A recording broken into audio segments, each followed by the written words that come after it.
hear us better. But why don't we move towards tractor, which we're going to be talking about first. You want to talk about the property at all? Yeah, I just want to get out of the sun a little. Yeah. Out of staring at the sun anyway. Alright. Is this good? None of y'all are looking into the sun, right? So Annie and I purchased this property about 2 years ago now. We started first on a half-acre property on the east bank in the Bywater, which many of you have seen. And we were there for about a year, kind of with our eye on this property. We don't own the land across the river. We were kind of hoping to use that as a way to start and establish a presence and see what the demand was in town. And as we realized that the demand is definitely there for fresh vegetables and other kind of like farm products, we kept pursuing a more permanent purchase on the West Bank. We really liked this area. This piece of land actually had been on my radar for about 2 years, even before we moved back to New Orleans, because for those who don't know, we lived here about 10 years ago for a year and completely fell in love with the city and wanted to stay, but our jobs ran out and we kind of were seeking more training in a way that I think a lot of young people find, like a situation that is common for a lot of young people, I think, who come here looking to stay but are seeking kind of that next step. So we went away and I trained as a farmer in Massachusetts. We were there for 7 years before finally coming back and really fulfilling this kind of like long-standing dream vision to start a farm here. So I would, in the winters of Massachusetts, I would always like look at land that was for sale, kind of like browsing, you know. I would be very upset with the winter there. And this property was on my radar from like 2015 on. It was on the market for about 3 years. The woman who owned it did not want to subdivide. So the entire property is 88 acres. It goes, you actually can't see the end of it because of the tree line. So that far tree line is about halfway across the property. Probably about 2/3 of the way across the property. There's another pasture behind it. It gets progressively wetter as it goes back. There's a road at the very back of the property called Willow Road, and the land gradually slopes about 7 feet over the course of this distance. And the property for the last 50 years has been managed with cattle, just kind of free-ranging cattle here. You might see them because they're still here on about 80 of the acres. When we first bought the property, we had been meeting a lot with the man who manages the cattle and has been for the last about 50 years. His family lives in this area. His name is Randy Fortmeyer. And he expressed interest in staying on the property as much as possible. And he's a really great guy to know. He has a lot of useful equipment. He pours washout for us, these kind of like pads here that allow us to drive even when it's wet. He's like, you know, dealt with just like fallen trees, and my car battery died. He came over and jumped it. So he's just a useful guy to know. He's also great for managing the rest of the 80 acres. So if we were to buy this property and be in charge of managing all 88 acres, I don't think we would have done it. I think it's important to kind of have a management plan or a semblance of one in place when purchasing a property, because we are technically in Orleans Parish and could get a lot of negative attention from the city if we were just to let this kind of grow over. And mowing 88 acres, like that would have to be our full-time job. By the time we finish, we have to start again. So we were very excited and grateful to have Randy stay on the property. Hi. How are you? Welcome. Do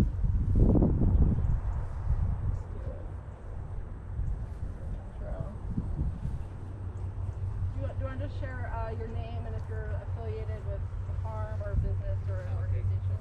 Yes, my name is Marcos Guerrero. All right. Nice to meet you. I'm Annie.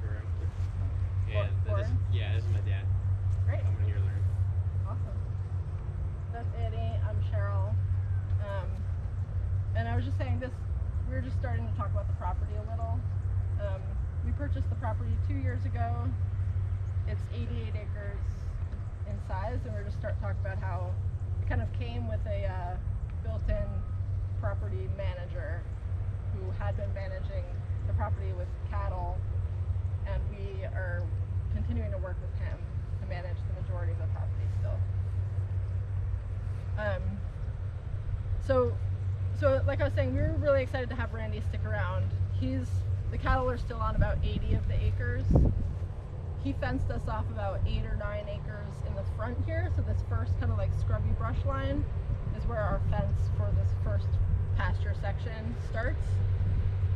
And this is the highest part of the land. This is what we determined to be the best area to grow vegetables. It's also the most accessible from the road, the existing parking area, the existing high and dry areas. It does get very wet here, even though this is the high spot. It can still be very tricky to drive equipment. Our mower has gotten stuck plenty of times. So these are all things that we thought a little bit about, but you kind of like, as we went through a full year on this property, things became much clearer. And so there are certain purchases that I wouldn't make again. Can you grab some more of the drum on the binder? So our initial thought, so like I mentioned, I learned to farm pretty seriously.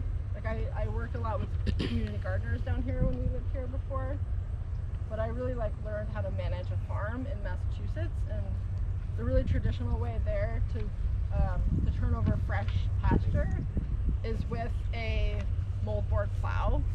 And I think that's a pretty typical way around the country to turn over fresh pasture, and that's the third thing on the list here, so that was kind of our plan coming in, was like, okay, we need a tractor, and we knew the soil was going to be incredibly dense, heavy clay. Just knowing the soil in the area, we'd also taken some soil tests. It was hard to even sink a shovel in. So we knew we needed a little more horsepower than we would have maybe gone with had we had sandier soil, or knew that we wanted to just maybe stay under 5 acres.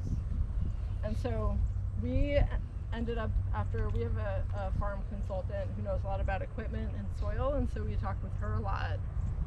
We talked with the dealer at Evergreen, which is in Covington. They're I don't know if they just do Kubota, but they do a lot of Kubota. Is it just Kubota? A Kubota dealer. We found out about that through Grow Louisiana. They went there. The guy, Ben, he went to LSU and knew about Marquis and what y'all are doing, and so he was like, "Are there any people in that program who would be interested in purchasing from us? We'll give them a discount." So that's how we got connected to him. Yeah, we did get a discount. I don't remember what it was. It was like, it wasn't a huge discount. It was like $800 off of Yeah. a $40,000 tractor. So it's not nothing. It's not nothing. So a lot of we read a lot about kind of what size tractor do I need for this size farm. We talked with Ellen, our consultant, and we settled on a little bit more horsepower than we needed according to what we were discovering, knowing that we were managing a larger property. While we're not managing all 88 acres, we do have projects going on in different parts of the farm. There's a 5-acre stand of trees, kind of a forested area that we have some ideas for. There's a little stand of trees back here that requires a lot of rough mowing and kind of hauling of stuff. There's also Kristen's in there. There's also, yeah, a 3-acre area fenced off for some flower growers that we're leasing to. We also knew that trying to like break ground in this dense soil was going to need a little more horsepower. That was more than what was recommended for just like a size factor. And I'm very happy with our tractor. We probably could have gotten away with like 45 to 50, or if we were just going to be, like I said, in that 5 acres or under range, like 30 to 40 horsepower range. But something that Ellen says, and I've heard also other farmers say, is like nobody's ever regretted more horsepower or more cooler space or more roof space. So those are like things that we keep considering as we make these infrastructure and equipment investments, knowing that we're growing steadily and hoping to grow beyond just this 9-acre property that we're working on to begin with the vegetables. And I would like to transition to more kind of like tractor-based growing in some of the areas of the farm. And so those were all factors that we considered when deciding which tractor and what horsepower. So the tractor itself ended up being about $40,000. Kubota's financing is unbeatable. It's 0% down, 0% financing, or 0% interest for 60 months, so for 5 years. Beds were made on Wednesday. Christian was out here getting familiar with the rotary plow, which is what this attachment is currently. You can see it better from this side. So after taking the tarp off of this section, which we did last week, we came through and did a crosshatch subsoiling with the BCS, which that was the workout that we were talking about. And then we came through with the rotary plow, which flails soil to one side, which is the right side, to make this shoulder here. And that I have found is a lot easier to do if we just subsoiled. Otherwise you're trying to chip into this, which is still pretty dense. Like, even though this has now had 2 seasons worth of cover crop in it, and it's been tarped, and it has plenty of organic matter that's been decomposing on the surface, yet trying to get the rotary plow kind of shanks, I don't know what these are called, their teeth, trying to get that to bite in, like we'd blades, there you go. We probably would get a shoulder just about this high, which, knowing how much moisture we get, how much our soil holds water, that's not going to be high enough to keep our plants happy. But subsoiling allows us to get this nice elevated, like this is probably like 10 inches, you know, and this is probably higher than it'll be. This is somewhere in between. But this is I'm pretty happy with this. Like, these were made a couple weeks ago. And again, these will continue to improve, and it doesn't look like it's the kind of like siltiest, loamiest soil, but planting into here is actually not that bad. You know, we have a trowel or we have a knife, and the plants look happy. It hasn't rained. It hasn't rained. The other thing is, we don't really have irrigation. We've done a little hand watering here, but we don't have regular irrigation on most of what grows out here. But, you know, you can see there's plenty of moisture in here. Like, this is 2 weeks without rain. Is that because you guys are so close to the river? That's probably part of it. The water table is pretty high here. Sometimes it's so high that we can't dig. Like we've been trying to put up some lean-to structures, and all spring we're too close to the river to actually dig more than a foot down. So sometimes, yeah, the water is like right here. And I think also just clay holds moisture really well. I would actually really rather grow on clay, really dense clay. Like, I'd rather this soil than what we have on the east bank, which is just like pure river sand, and we have to irrigate after we get like 6 inches of rain. We irrigate like the next day. So in terms of moisture retention and just like general nutrient content, like this is really good soil. It's just like, can you get into it? And can you make the plant roots able to access the fertility that is in here? But I do think that we've settled for now on a system that seems to be working. And you can see in the packet here, so I talked a little bit about the mower that we had for the BCS, which I do think is a really great mower.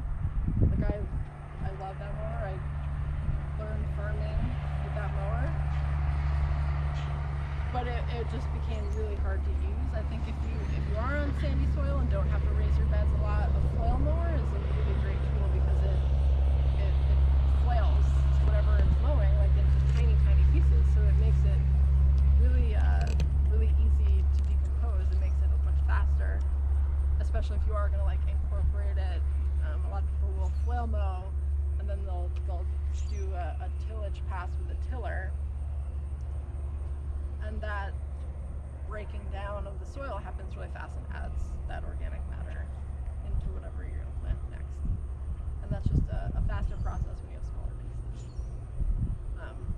We're a little more passive on our incorporation with the tarping and with the kind of like mowing of the bigger pieces, so I'm not as concerned about like incorporating them right away. Like I don't mind, we're not going to direct seed with our bush seeder in here. We're going to hand transplant a lot of stuff or plant peas, which we do by hand.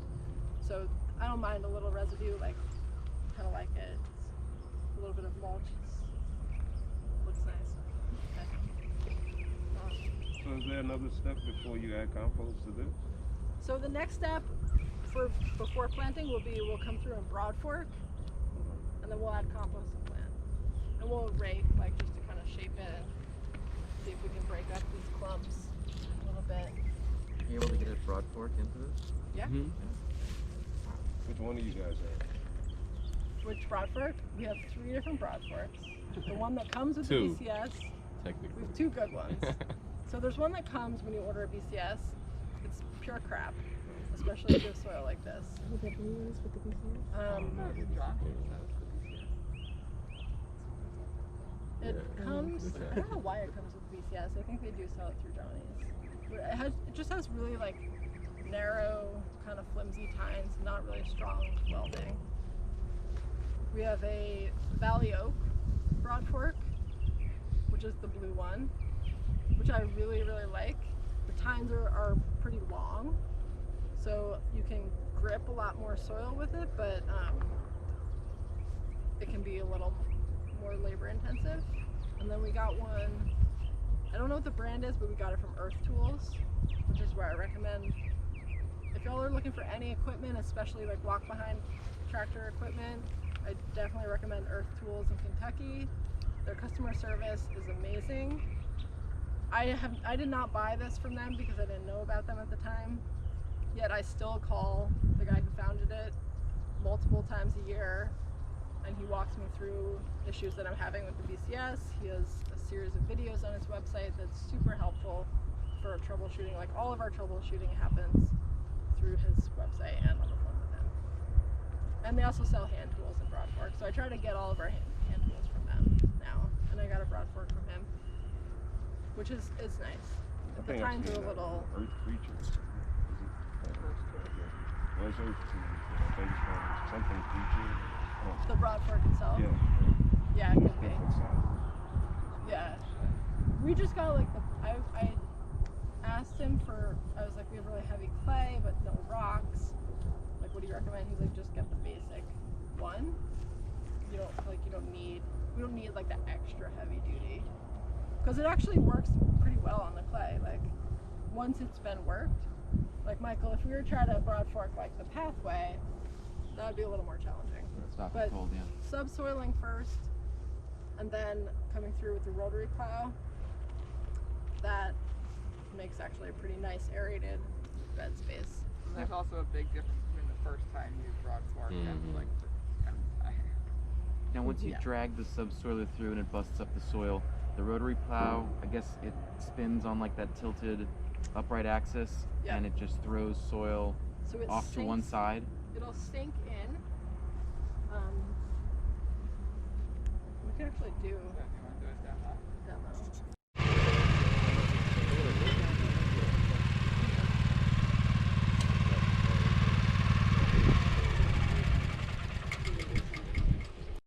Does anyone have any more questions about the BCS? Is that good to buy new or used? The BCS, if you can get it used, definitely buy it used. I think there just aren't that many people around here who have them and now are looking to get rid of them. I think we're still kind of like a new generation of BCS owners in this area. Is Ben selling? I don't think, I know Margie was trying to get Ben at Evergreen where we got our tractor to start dealing with the BCS. I don't think he is. He's definitely not doing it yet, but he might consider it in the future. Right now, the closest BCS dealers are Earth Tools in Kentucky and Homestead Maintenance in Waco, Texas. And they're both about 8 hours away. So you can't just like show up and kind of fiddle with stuff, which would be really nice if we had just like a place where you could go and like test run stuff and talk about implements and things like that. We have a few implements, but there are like dozens of things you can get to attach to this machine. This machine is useful for all kinds of property maintenance. If you're on a smaller scale, like you can get a wood chipper, or you can get a mulch spreader. Like if you do a lot of just like hauling of material but don't want a tractor, this is a good thing to think about. There actually is like even a compost spreader, but again, like Michael, you were asking about straddling the bed. I think you would want to straddle the bed to do it. But it can drop like 3 wheelbarrows full in one pass instead of, just doing the wheelbarrow by hand. But yeah, I think buying this new, the tractor, this is the 853, which is the most powerful tractor. I think they now have one in the 900s, but when we bought this 3 years ago, this was the strongest one that they had, which I knew again we would want because of our soil. And the tractor itself was like $4,300 without the implements. And the implements run from like less than $1,000. The subsoiler was $200. The plow I think is about $1,200. I think I put it on the worksheet, but like this, this is a really great tractor alternative if you're on a small scale and can like just need to like be in the field. Like most of the work you're doing is like actually in the field, and you're like actually growing on less than like 2 to 3 acres. And the BCS is a really, really great tool. We are probably a little bit unique in that we don't have a tiller. That I think is probably the most common implement that people purchase with the BCS. If we had a tiller, we could just come through and till the tops of these beds. Here's the power harrow. We have a power harrow, which I thought would be a good replacement for the tiller, because again, like the tiller works in a kind of like vertical inversion rotation where the tines turn this way, and it again inverts the soil, flips the soil, it pulverizes what it can grip on top, and it creates a really nice seed bed, but it also disrupts the structure and brings a lot of weed seeds to the surface. So we didn't even invest in a tiller from the beginning because I want to move away from tillage, but I thought that like a harrow would be a good alternative because the tines on a harrow turn horizontally. So they're not really inverting the layers. They're just like kind of helping to break up some of the bonds. But the harrow that we have, it's like it weighs 200 pounds, and again, it's just like it's so hard to physically use it. It's hard to like get it up on the raised bed. Sometimes it wants to like pull off to the side. I don't use it because I don't want to. And it could be a really valuable tool. Like I might experiment with it again, but if you had to get an implement, I wouldn't recommend the harrow, personally. They do make lighter versions, but even that's lighter by only like 50 pounds. So I think like if you're thinking about purchasing a property or thinking about equipment or just thinking about like how do I get from this lawn to growing into, you definitely want to think about like your own capacity for physical machine wrangling, and also what is your soil type. Like, are you going to need to raise your beds because it's really wet or it holds water? And then are you going to want to be kind of like riding up on those shoulders with the machine, or can you just, is it dry enough that you can get over them with a tractor? So these are questions that like we're still even working out. We're still trying to figure out, is this the best system? I don't really know. But it works well enough looking at this. I can live with this. Plus a broad fork. I have a question. How did you cut down your Sudan grass? I did not remember. That was with the rotary mower on the tractor. So normally, because that throws it to one side, it's not even on the top. You're not worried about it as much? I'm not that worried about it. Because we come back through with the zero turn, which also throws it to one side, to get it down really low before tarping. Like that little corner right there, that's been mowed twice now, and it's starting to grow back. And when we move that other tarp, I'll come through and mow that really low with the zero turn. And you can see it's like probably uneven, but it's not enough to make a noticeable difference. Where do you get your cover crop seeds? We get our seed from Hancock Seed in Florida. They have some bulk shipping to here, bulk shipping deals.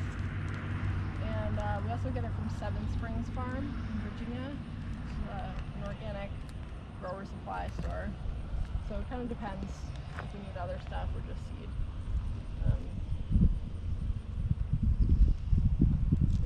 Are you guys certified organic? We're not certified organic. We're certified naturally grown. So it's similar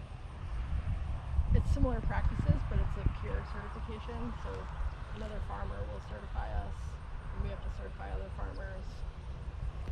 It's much cheaper. It's like Yeah. $200 a year as opposed to like, $1,000. So But about the bin. yeah, and you don't have to deal with government, USDA agents, or like third-party private certifying businesses, which is also a thing. Yeah, I have mixed feelings about the organic program. I think they've passed some very sketchy laws related to hydroponics and animal care specifically in the past couple of years. They're allowing a lot of things that I don't think are in the spirit of what the organic movement started for. They're allowing a lot of corporations to use the organic label without actually following through on the practices. A lot of loopholes. So we feel better about CNG, certified naturally grown. I don't think it's necessary in our kind of like marketing climate to be certified anything. But CNG was like easy enough to do and affordable enough that when we were doing farmers markets, it made more sense. And I would just kind of stuck with it.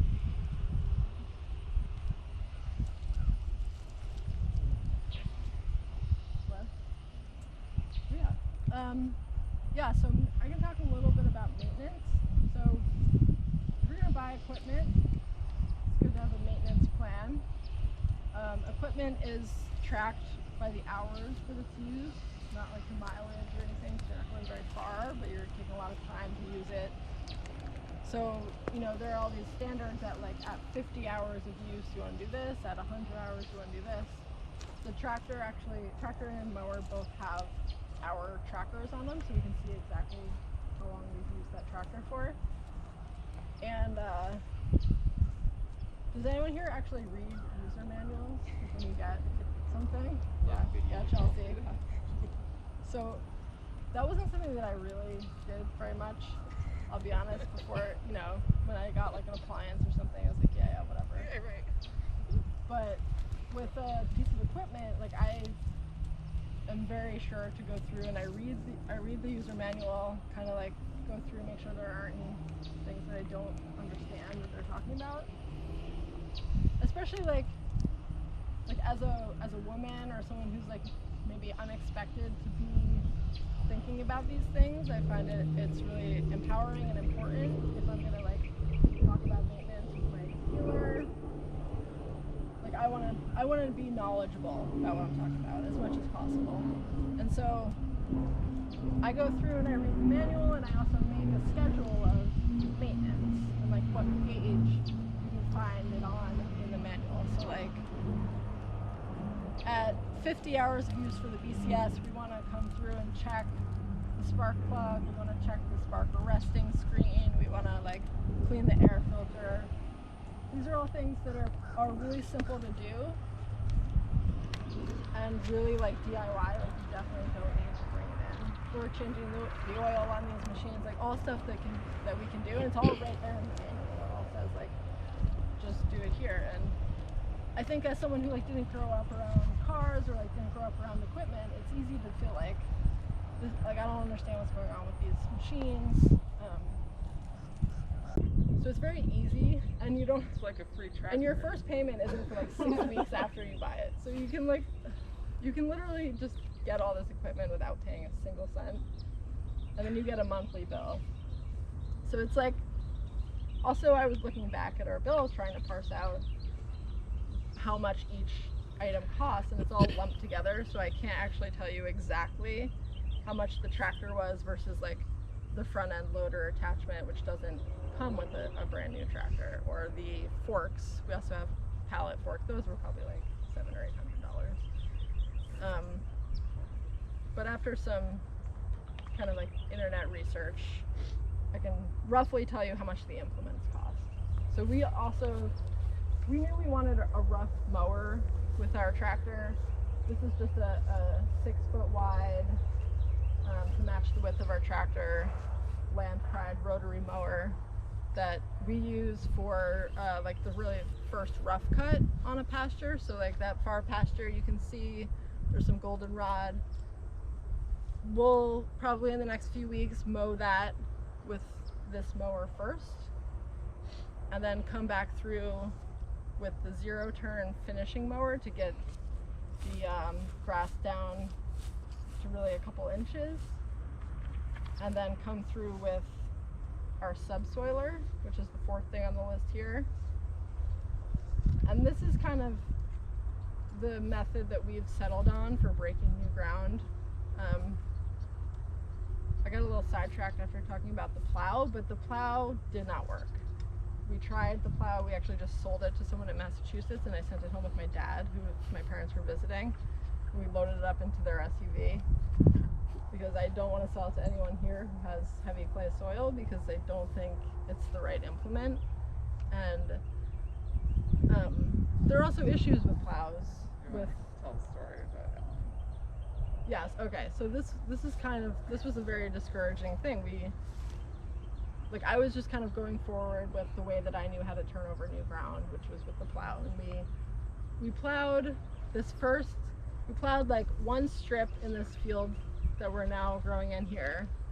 And it was like right before Mother's Day of 2019.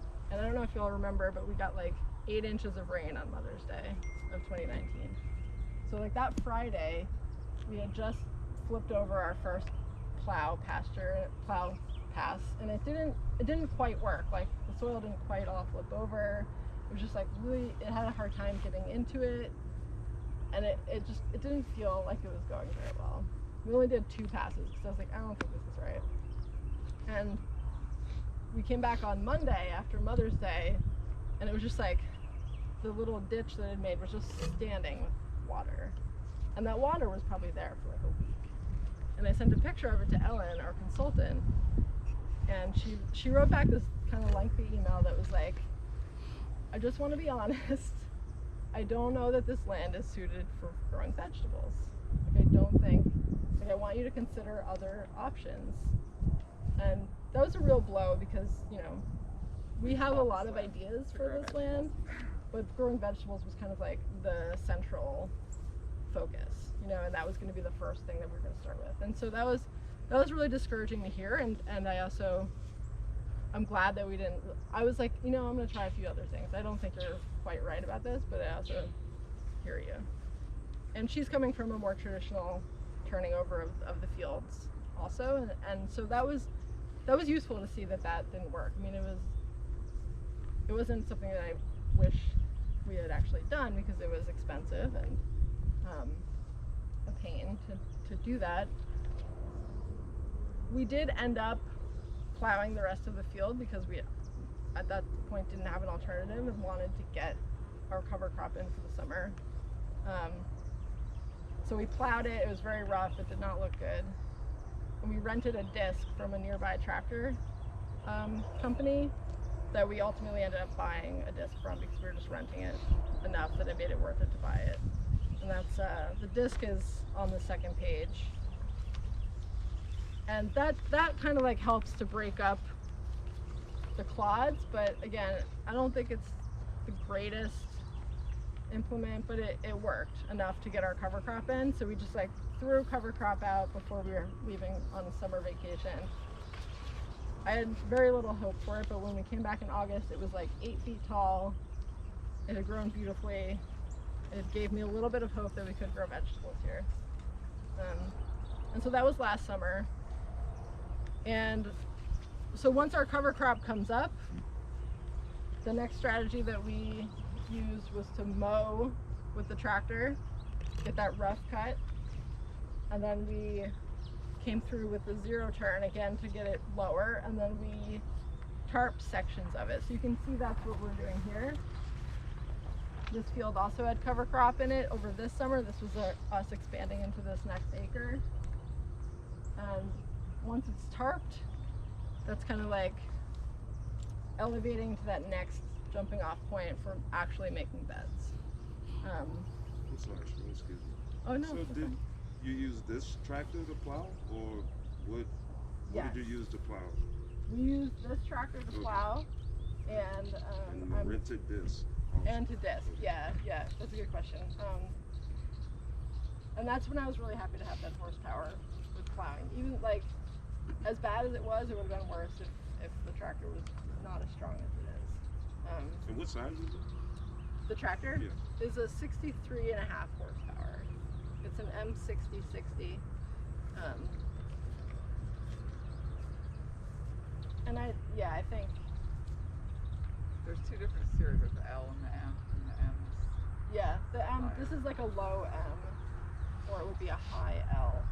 The L usually goes into the 50 horsepower. These are utility tractors. That's how Kubota classifies them. They're kind of like more versatile for mid-range size farms, like more than a homeowner just like kind of messing around on a few acres on a homestead, but less than, you know, your kind of more conventional like single-use tractors. And why Kubota? I'm just curious. That y'all would good question. I learned to drive on a John Deere and then a Kubota, and I like the Kubota better. And also I'd heard from a lot of my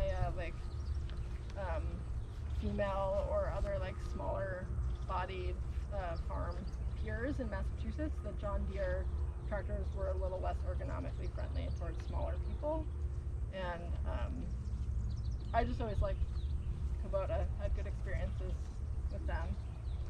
Awesome. So it's always just like a personal preference. Right. I just had to figure it out. Yeah. Kept It's saying like Coca-Cola. there are a couple of Kubota dealers in the area, so What about parts? It's easy to get parts where it's a new tractor, I guess you don't know. parts, yeah, well it's easy. So we've had a few kind of issues with our tractor, just kind of like user error stuff. New driver. Yeah, mostly. So we'll just contact the dealer that we work with, Evergreen, and we don't have a trailer, which I'm very like I don't like driving large trailers, so I've never gotten one. It's something that I should really get good at because it's a lot of money to have them come and get it and bring it there and then bring it back.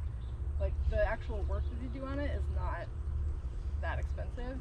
It's the transport because we're not that close. So I think if you are investing in equipment, it's really good to think about like where are those kind of hidden costs that you're maybe not anticipating when you see that ticket price.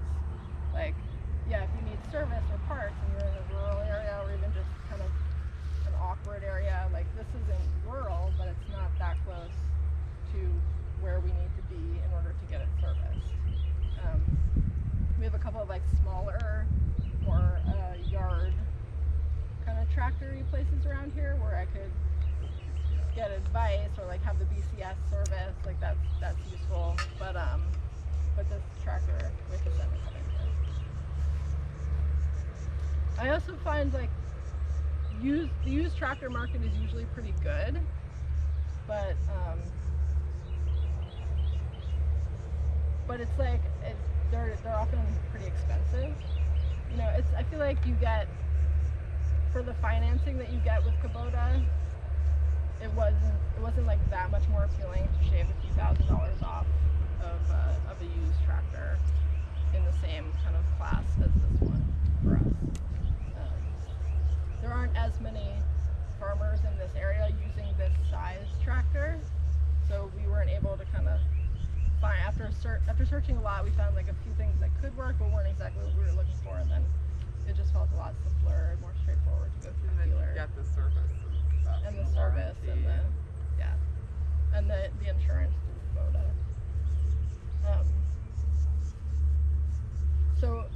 So after that plowing experience, we kind of tucked the plow away, and like I said, we just sold it, which I'm very glad about, and transitioned to a subsoiler, which is a lot cheaper. It's only $200. You can get it at Tractor Supply. You can throw it in your like Prius, you know, it's small, and I find it to be very effective actually on the heavy clay. Also because of that extra horsepower, it does not have a difficult time sinking it all the way and pulling it through our soil, just to kind of like aerate and create that single shank pathway that also elevates the soil enough that when we come through after with the disc,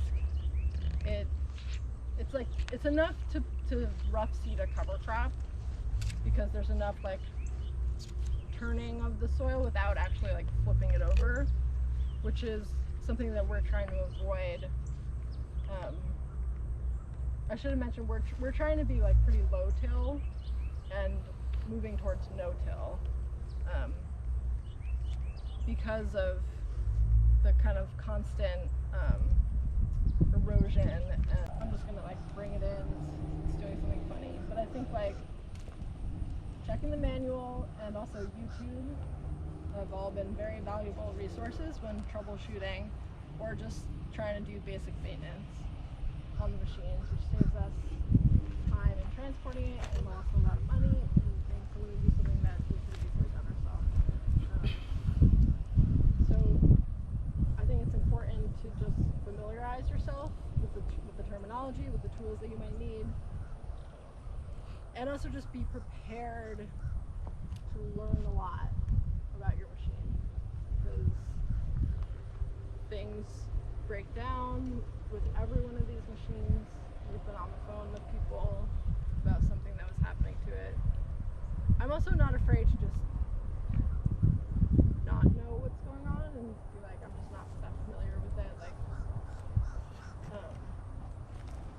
I haven't had any personal experience with people kind of like laughing at me or like making me feel dumb when I'm talking about machinery, and I think that's been really great. I'm really grateful for that, but also that's a real concern for those of us who might not be as familiar with machinery or understand, like, you know, like I've broken that pull cord several times and had to replace it several times, and just trying to think about, like, why is there white smoke coming out of the machine?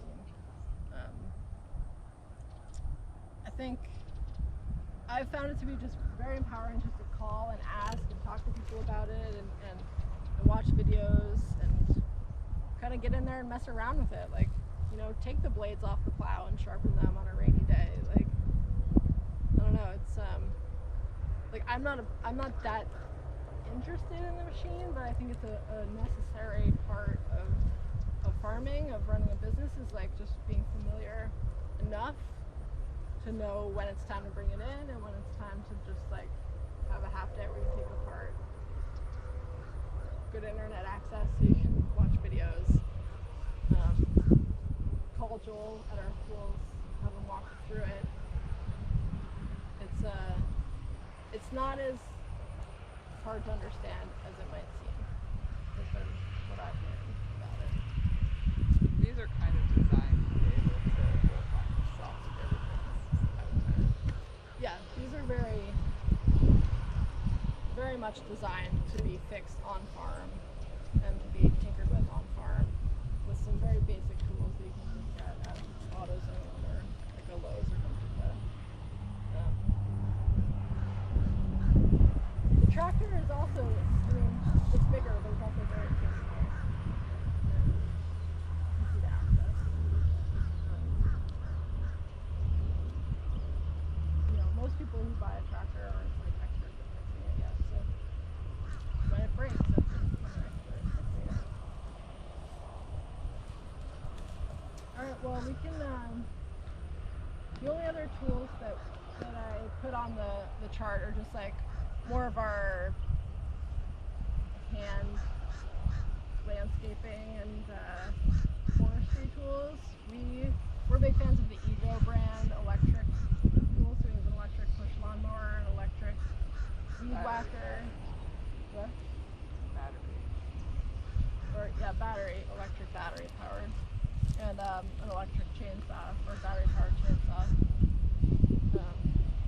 And those all come in handy when just like maintaining property and the tree line, kind of light burn pile type stuff.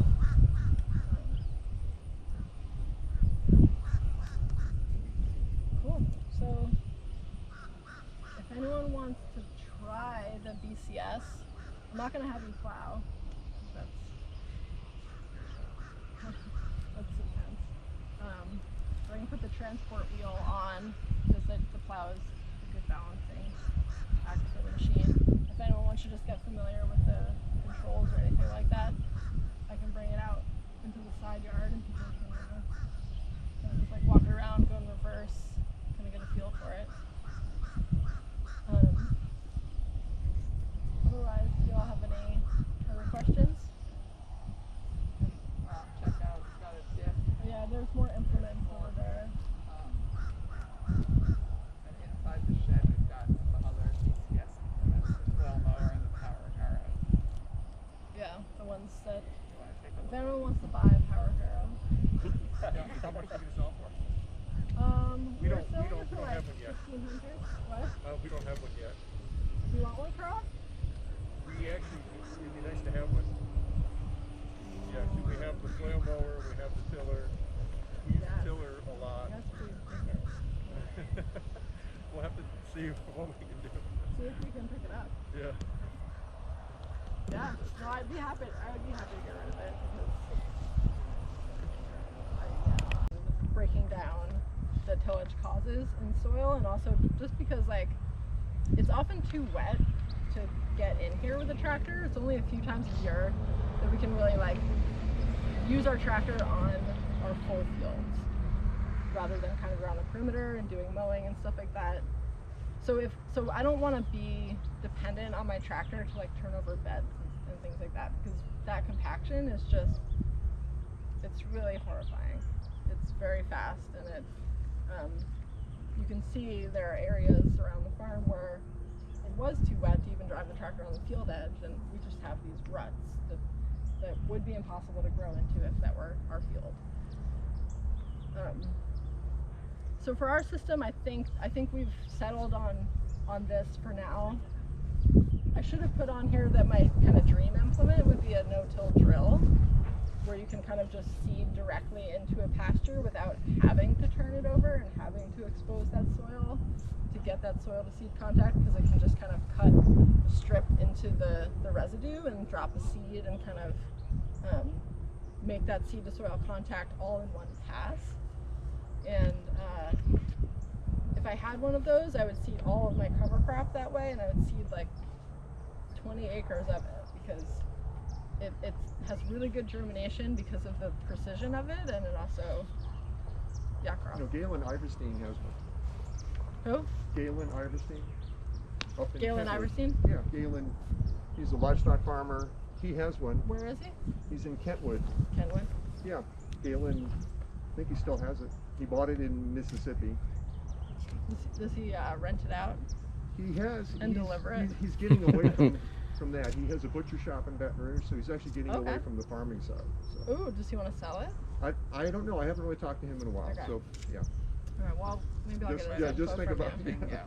yeah. There was, so the NRCS, everyone that, like Ellen, our consultant, everyone else I've talked to was like, contact the NRCS, the National Resource Conservation Service. They should rent them out, because these are conservation implements that a lot of even conventional growers use to reduce their need for tillage. And around the country, the NRCS offices will rent these out. And so I called the NRCS, and they connected me to a guy named Hezzy Crane. I don't know if anyone knows who that is. He's up in Franklinton, and he also has one. But after just a lot of back and forth, we determined that it was too big to transport over the bridge. So that might also be an issue. How big is it? 8 feet wide, I mean, how big is the tractor? I guess it's 6 6 feet feet wide. wide. Yeah. So anyway, these are all things that that we've been learning as we've gone. The soil here is very different from Massachusetts.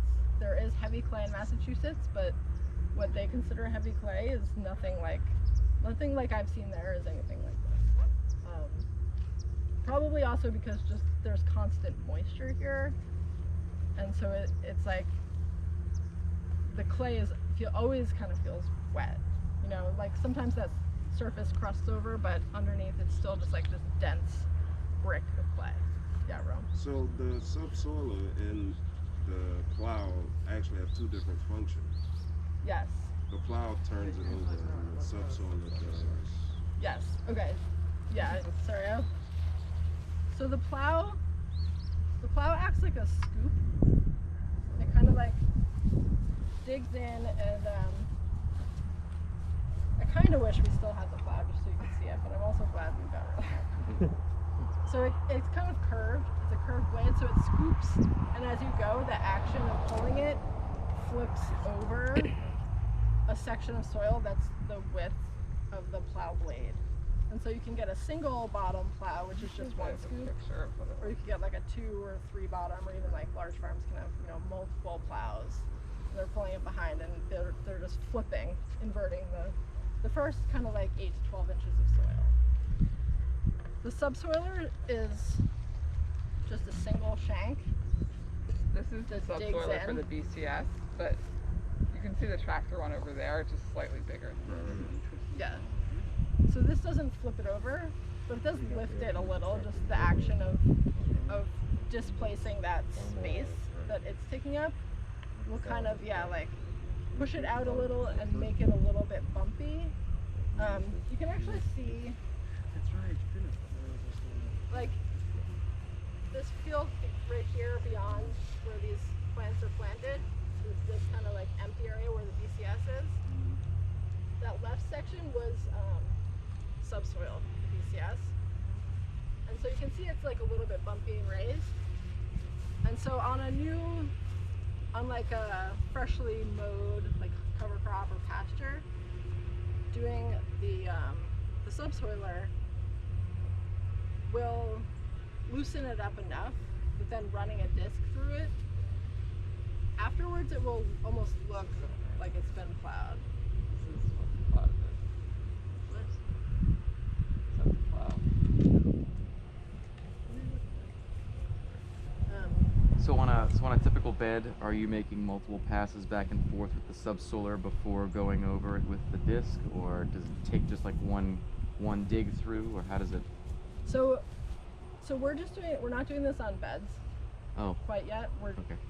We're just doing this on like full fields that have been cover cropped. I see. Or if we want to first dig into a pasture, like, so I'm looking at like that far pasture and I'm like, I want to plant into there in the spring. I'm gonna mow it. I'm gonna mow it down as much as I can, and then I'm gonna subsoil it. And if it's dry enough and if I'm feeling, you know, energetic, then I might subsoil it in a crosshatch pattern. Hmm. If I'm not and I'm annoyed, or if it's raining or if it's hot, I'll just do one direction. Okay. But Or you if do it's, like, it really like back wet. and forth, Yeah. so that it's every 6 feet or so. Yeah, it's roughly the distance of the tractor. And then I'm gonna switch to the disc, which is these are all just ground driven implements for the tractor. They're just the functionality comes from just pulling them through the soil.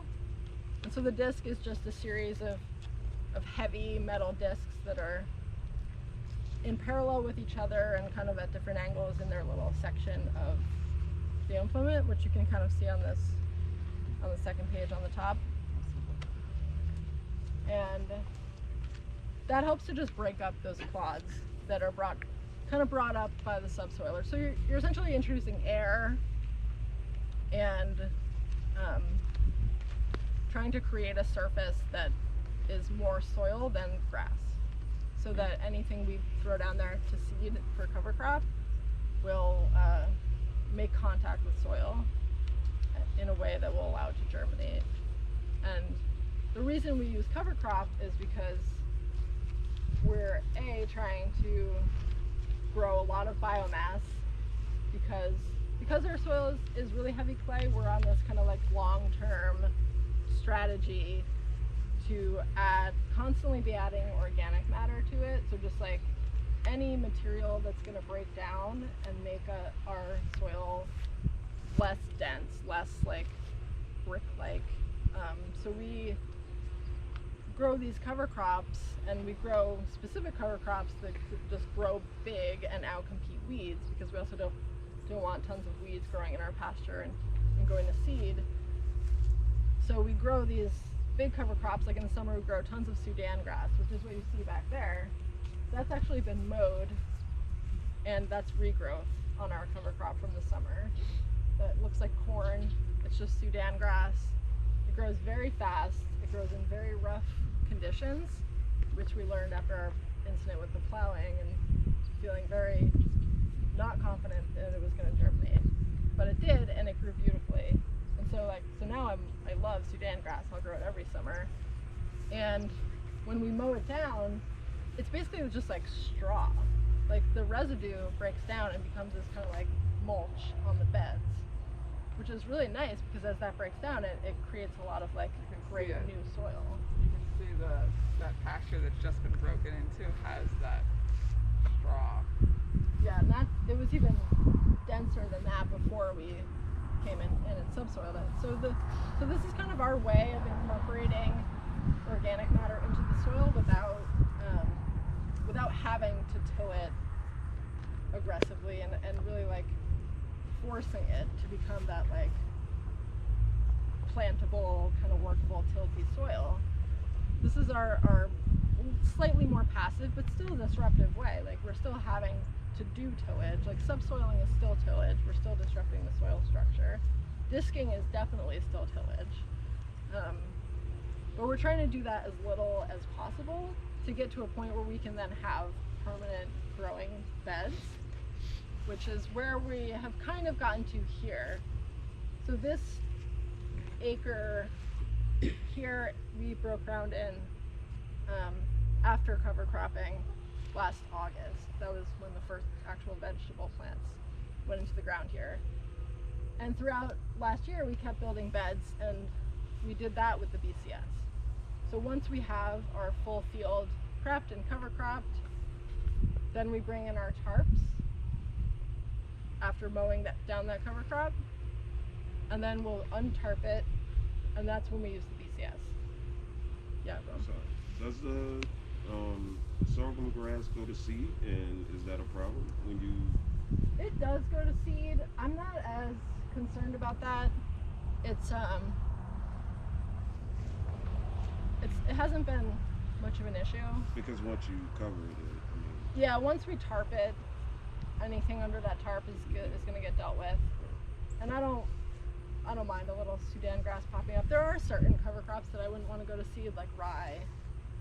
Rye is kind of notorious for like being hard to eradicate if you get it in your growing beds and it keeps coming back. Like you want to be more on top of that.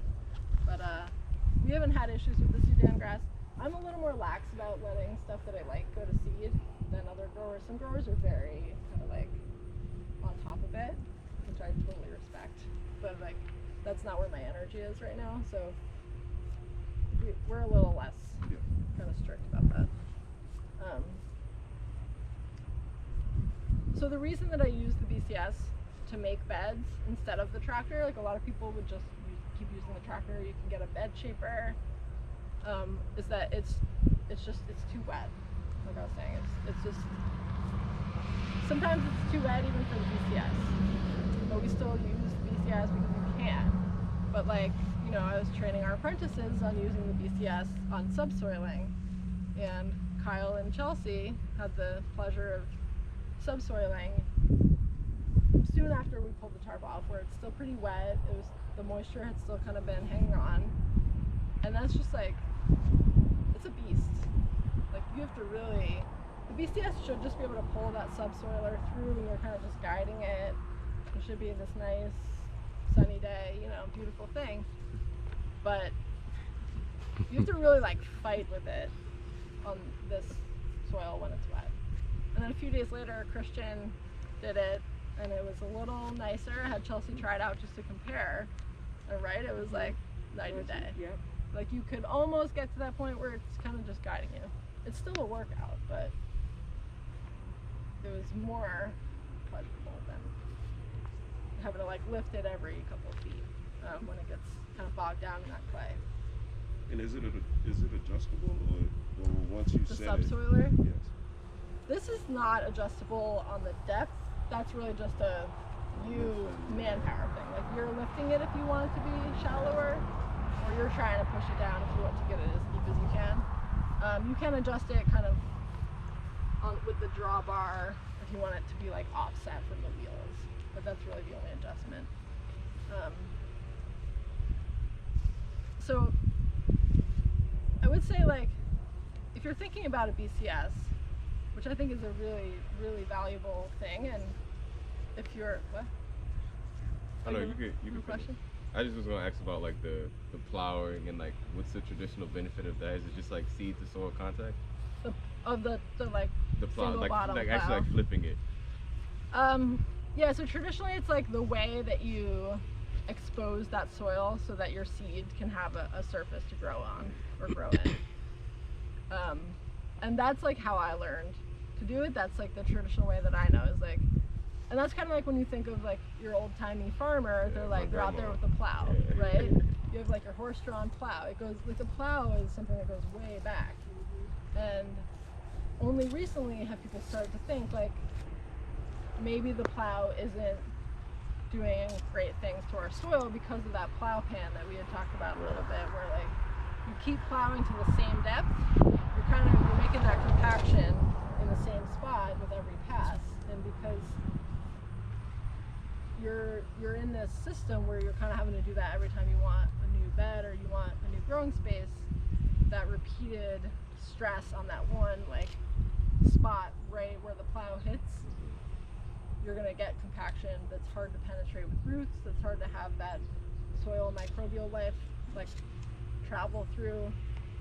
So there's a lot of movement now kind of away from the traditional plowing. But it does have its benefits, and I think like we were trying to get that trade-off of like, okay, if we just plow our fields once, can we then call them good and use other kind of less invasive methods to like reform them into growing spaces? But even that one pass was like not working for us. But it was a learning experience. I think if you all are thinking about equipment and you're thinking like you definitely don't need a tractor under a certain acreage. Like what we're doing right now does not require a tractor. To do the initial field preparation, you can, if you're in an area where other people have tractors, certainly like ask a neighbor who might have a tractor to do that initial tillage. We have friends in Mississippi who don't have a tractor, but they're growing on like 2.5 to 3 acres. They have a neighbor who came and subsoiled and then disked, and then they have a BCS, and they use their BCS to make those beds that they're actually growing in. And I think that's a great method. I think we went with a tractor because of the future expansion, because of the larger space, and also just because at the time we could afford it. And while usually that is a good thing, it doesn't always make for the smartest decisions. Like with the plow, for instance, wasn't the right tool. But you know, I think like I don't want people to look at this and say like, wow, I need like $100,000 to start a farm. That's not true. You can absolutely start a farm with no equipment. You can start a farm with renting a tiller. If your soil is, like Michael was saying, he tilled with just kind of like a walk behind tiller. You just tilled like pasture, right? Or like grass. Yeah, it was just it was like, I think it had been a residential space at one point in time, so there was like some building rubble in the ground, but it was mostly sandy, river sand, grass, and a big field. Yeah. Rome, Yeah. what have you And it done can be done. right ground at your property? You have a BCS? No, I don't have a BCS. I have a Kubota. It's a walk behind. It's a walk behind tiller. I forget, like a 5 horsepower or whatever. But my plot is so rocky. It's like it's a bunch of field dirt that they use, I guess, to fill in this land to make it higher. So they use rocks. I mean, I'm sure there's a whole car underneath, and like, you know, buildings and like everything. So when I plowed through that, it was just constantly hitting rocks and, you know, I mean, huge rocks jumping out and shells of all kinds of glass, nails. So yeah, that's what I used, but that was a fight as well, just to break initial ground with the tiller. Yeah. You Yeah, can it's a ask fight. Alessandro. We had attempted to use our Grillo to raise rows. So we disked, and we found it easier just to use our farm-all to bring the rows up and, with hippers, and we loaned that to Allison and Grant, and they found it easier because it's quicker. And it's a light tractor, and you can get in. Yeah, so the little cub. Well, it's a farm-all. It's a, you know, it's not a cub, but it's a Not a farm-all. It's a 140. And they have a tractor also with 4-foot centers, so, and they borrowed our hippers. And actually, I loaned that to Baton Roots. They have our hippers too, because it's easier. And they want to be on 4-foot centers with the 30-inch bed top. Yeah. Yeah. So I feel like every grower is like just kind of piecing together what's in the area, what do you have access to. At least that initial groundbreaking. Yeah, because he had tried it. He was the one in the field with the 150-foot long rows and tried to follow what the instructions were that we got with bringing them up with the walk-behind tractor. Using the Grillo, yeah. And it was just to keep it straight. And Yeah. That's one of the reasons why we only do 50-foot rows, 50-foot beds here, is because, it's hard enough to keep that straight. those beds using the BCS walk behind. And I guess my question, I'm sorry, but, No, that's fine. and the reason why I asked about the sedan going to seed is because I had a lot of grass. I got really tall pre-made beds that I made with just wood chips. And so grass eventually grew up, and I just covered everything underneath that tarp. So I'm wondering to myself, did I create just a future seed bed of weeds by just covering, by tarping? Like the Really, I had like tall grass, like almost as tall as that. But and I know it's going to seed. You can see the seed heads. Yeah. The seed heads are everything. So, I still tarped it all, yeah. and Cut it everything is. first? What's that? Did you mow I it, didn't mow tarp it. it, or you just I left it just like just tall, and I wanted just thinking in general it'll just cause a lot of organic matter under the tarps eventually. So the Yeah. longer I let it sit, maybe. But I could see in the future having weed pressure come back just because I did it that way. I was just wondering if you guys had this.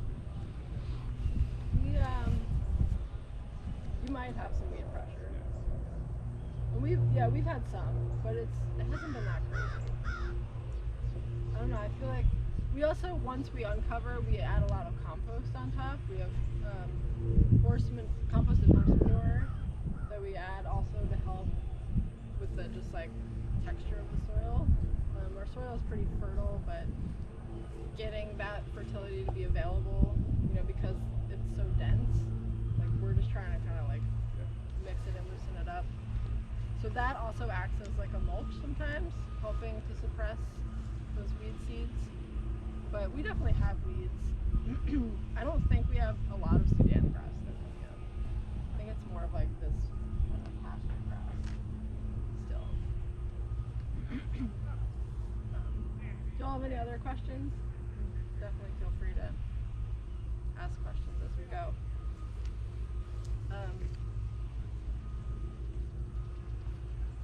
So that's pretty much all we use our tractor for at this point. We also do a lot of like hauling stuff with our bucket. We have forks that we use to haul stuff. There's like a lot of trash back in that tree area that we've used to haul out. So it's not just a soil working piece of equipment, which is also a large reason why we bought it, just to have a way to get from this side of the property to the other side of the property with material. But as I said, like, we absolutely could get by without a tractor. It would be a challenge. But you have to be calling your neighbors all the time. yeah, it's like if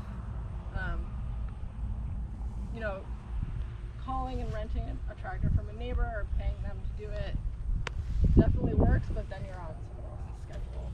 And sometimes we only have so many dry days where we want to get in there. That's part of the reason why we ended up just buying the disc, because we kept calling and it was like, okay, well, they can't bring it to the end of the week, but it's going to rain. We're not going to be able to do it then. So also like the delivery was just as much as renting it. So just those kinds of decisions will kind of make themselves clear if you are considering an equipment purchase.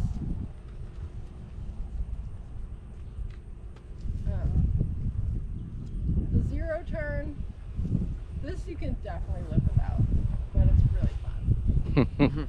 And I was looking back at it, and Christian was looking it up earlier and was like, is that a $16,000 mower? And I was like, yes, it is. And now I can't remember why we bought the $16,000 mower, but again, Kubota financing can really sell you something that it's like, oh, okay, it's only $300 a month. It's free. First it's free, then it's like in 6 weeks you get a bill and you're like, what's this for again? So, say Kubota financing, great. Also, watch yourself. But this does come in huge handy for like we'll mow a large pasture we'll mow around it. We have a little orchard back there. We're going to keep planting fruit trees and other food trees. So we're going to keep having spaces that are very hard to get into with the tractor and also require a little more of a finishing mow. Also, And it's so much faster. it's so much faster. It goes 11 miles an hour. This goes like 4 miles an hour.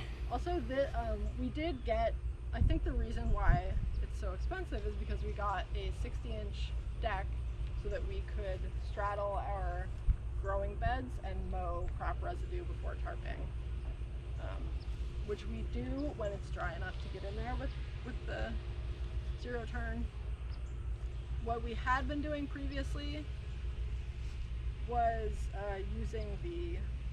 what I had done in the past at other farms was use the flail mower on the BCS, which is on the third page here, which is a really great tool, but it's very heavy. It's very hard to use on a raised bed because you're kind of fighting with that BCS on an angle. You're trying to mow like the shoulder of a bed that's raised like 6 inches. I just am starting to feel in my body that like there are certain things that I don't want to continue doing as I think about farming for the rest of my life. And I think that's a really valuable thing to consider. Like, how much physical work is it going to be? Like, can you get a piece of equipment? Is it worth the price of a more expensive piece of equipment to alleviate some of that like personal hand labor? I think when we first start, we have a lot of energy. We're like, we can do this all by hand, but there's no reason to kind of like wear yourself out if you don't have to. I'm not trying to be a hero with the BCS and like just fight with that constantly. I was finding any reason not to use the BCS when I was like really tired, or if it was a particularly like intense looking bed that I was gonna have to get under a mow. It was just like, I'm trying to avoid it. That's a good sign that maybe we need to rethink this system. So this has been actually really great for kind of cleaning up our fields when we're done, when we've harvested everything, but the weeds have gone big, or like, you know, we have like sweet potato greens we mow. Yeah. So the mower actually goes on top of the bed, like it just straddle it? Yeah, so those sweet potatoes that we just harvested, I just went in there with that Cut it? to mow them and chop them up. So your beds are 30 or 60 inches? Our beds are 60 inches on center. They're more like a 32 to 36 top. And those we make with the BCS. But they're 60 inches on center in case we ever do want to get in there with the tractor or the zero turn. Those can both straddle a bed. And so if I had a no-till drill, I would just drive over our permanent beds and seed that cover crop right into all of those beds. And that's what I'm hoping to do in this field. Or if we had another implement that I'm dreaming about is a roller crimper, where you can just have your tall stand of cover crop that's, you know, your beautiful Sudan grass or something else that's just like creating a lot of organic matter. Not what I have. And you can just roll over it with a roller crimper, and it kills it because it crimps the plant and actually like stops the flow of water and nutrients from the roots to the top of the plant. And so that action actually kills the plant over time, and it creates this mulch layer that you can then transplant directly into. And how do you guys seed now? How do you guys seed The that? cover crop? Yes. We have some shoulder bag seeders. Oh, it's just a broadcast. Just a broadcast, yep. And we'll, if it's not wet, then we'll do a light disc after we've broadcast seeded to try and incorporate those seeds a little bit. And that's what we'll do probably in the next few weeks on that next pasture, to try and get a winter cover crop in there for, I don't know when we'll want to plant into there, but you know, maybe next year, next fall. So. And that's the Sudan grass as well? We won't do Sudan grass in the winter. We'll do probably more of a like oats and winter peas and maybe like some fava beans. What about crop seeding? I see. Or are y'all just transplanting? Or Like seeding into the beds. yeah, We use our Jang the Jang in here. and then transplanting. Yeah. And the Jang works in the clay. Yes. So the Jang is great. But also something I wasn't sure about. We're just gonna try it and see what happens. Yeah. But the Jang has been really good. Like it's not perfect because it's kind of bumpy still, and we're getting a lot of like clumps and some residue. But when we make beds, if I know I want to direct seed into them, I'll maybe take extra care to take out some residue and clumping and try and make it a smoother bed for the Jang. But yeah, if you're dealing with like really rough soil, I think the Jang cedar in terms of like a push cedar, I don't have it with me here unfortunately, but that can handle really rough conditions and has been totally adequate here. So a lot of these tools have really surprised us because, after Ellen was like, I wanted to think about not growing vegetables,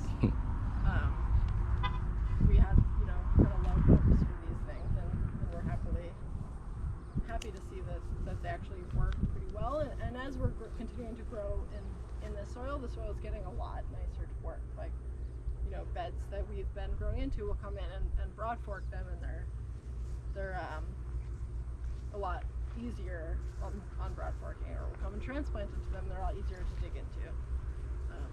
So it's like just that first year is always going to be really rough with the sod, and like the weed pressure is going to be higher, and like your beds are going to look really rough in the beginning. But every time you grow in that bed, every time you amend it or tend to it, it gets a little nicer. And that's part of the reason why we want to go towards permanent raised beds, is so that, like in Massachusetts, we used to, at the end of the year, we used to come in and just disc the whole field, try to incorporate everything that we were growing. And then we'd come back in the spring and we'd have to make all those beds again. And it was like, well, A, it's too wet in the spring, so we have to wait until it dried out enough to come in with the tractor and make those beds. And I was like, well, we just had beds here. Like, why did we erase those beds? Why not just try and keep them permanent? So that's what we're trying to do here. It's just, focus all of that fertility and like composting and like amendment energy into the space that we're going to be growing. Like, why fertilize the pathway? So the way that we then, once we get to the point where we're tarping, we'll come through and subsoil again with the BCS using this, because it makes it a lot easier to make those raised beds. Like Alessandro had that experience with the Grillo, trying to make 150-foot raised beds with the plow. And why don't we actually walk over to the BCS so we can see, because we're kind of mid-process right now of making